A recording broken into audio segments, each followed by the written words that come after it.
I'm here today to talk about the military uniforms of Austria during the Napoleonic era. The Napoleonic era saw titans clash, the great empires, both old and new, slugging it out for dominance in Europe. An odd feature of Austrian gear is that everyone is wearing white. Modern soldiers wear camouflage, and some Napoleonic troops would at least wear green, like these British marksmen with their Baker rifles, but the common Austrian infantrymen wore white. Many other European powers at the time had very bright and flashy uniforms, such as the famous British redcoats, who were more technically called regulars or infantry of the line. But even red could be useful for hiding bloodstains, whereas the Austrian white had no such properties. It is important to note that many uniforms were not entirely white. Other colors were on the facing of a soldier, generally the pants, collar, wrists, belt, or sashes. The question remains, though, why wear mostly white uniforms? They can be blood-stained very easily, and even if a soldier were to avoid blood, he couldn't very well avoid mud and grime. Another interesting point about these uniforms is that the helmets are very heavy for their time, and the collars were large and stiff. These seem to be further inconveniences for our poor Austrian linemen. The biggest reason for these uniforms is simply because they are dressy.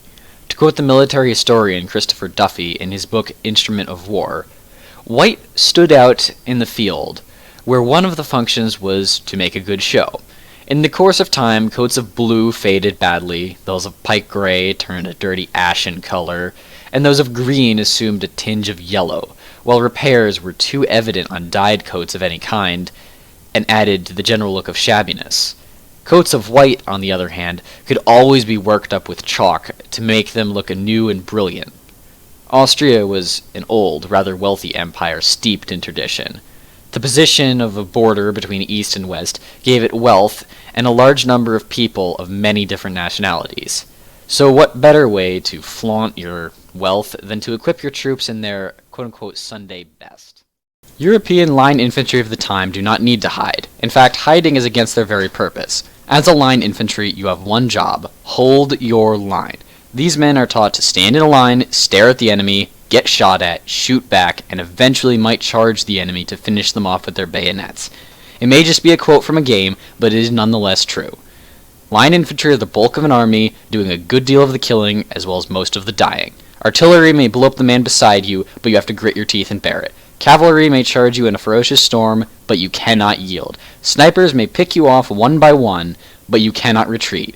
You cannot hide. Everyone depends on you standing there to protect them. The general is the head, other men the limbs, but you are the torso of the army. Without you, they are nothing. Now, there are two issues with this system that the uniforms solve very well. The first issue is that of telling people apart, and the second is motivating people to stand in line while getting shot at. A Napoleonic battlefield is clean and pleasant for the first 8 minutes or so, until all of the black powder smoke rolls in and the gunfire becomes unbearably loud. It would get confusing if everyone dressed alike. This is where those facings that I mentioned earlier come in. These facings are efficiently color coding for your convenience, much like every strategy game from Age of Empires to chess has. In Austrian uniforms, the color notes where in the empire a unit is from. Dark red for Moravians, yellow for Hungarians, blue for Austrians, apple green for Walloons, etc. The issue of keeping discipline was difficult because Austrian infantry were generally homeless people who the government drafted and kidnapped. Remember those rigid collars and heavy helmets? They are designed to keep the wearer looking forward, as line infantry never needed to look any other way. This good equipment and rigid discipline enforced by the Austrian military was the wave of the future. The Prussians perfected training and equipping methods, but the Austrians were first. Modern militaries rely on good equipment and solid training rather than personal valor or inherent skills. While specialists and officers were gentlemen warriors, the poor bloody infantry were comprised of the poorest classes. Modern soldiers are equipped with over $30,000 of equipment and undergo vigorous training, yet American citizens can't be called particularly fit or martial. This Austrian military tradition continued into the modern era and has served the world over as a common military maxim.